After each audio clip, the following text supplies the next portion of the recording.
దిగిపోయే నాటికి, చంద్రబాబు నాయుడు గారు దిగిపోయే నాటికి 2,57,000 కోట్లు ప్లస్ ఈ 55,000 కోట్లు అంటే 3,13,000 కోట్ల రూపాయలు చంద్రబాబు నాయుడు గారు దిగిపోయే నాటికి అప్పులుంటే,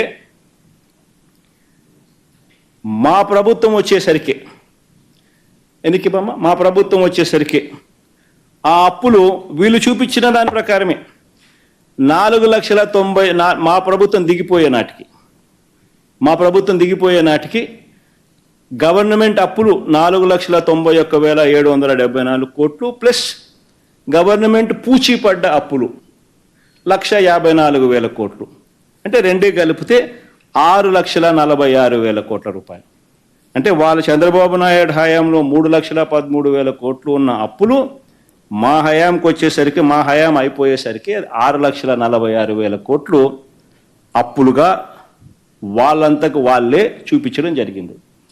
మరి ఎక్కడ 14 లక్షలు, ఎక్కడ 11 లక్షలు, ఎక్కడ 12.5 లక్షలు, ఎక్కడ 10 లక్షలు, చివరికి వచ్చేసరికి 6,46,000 కోట్లకు తెంచినారు.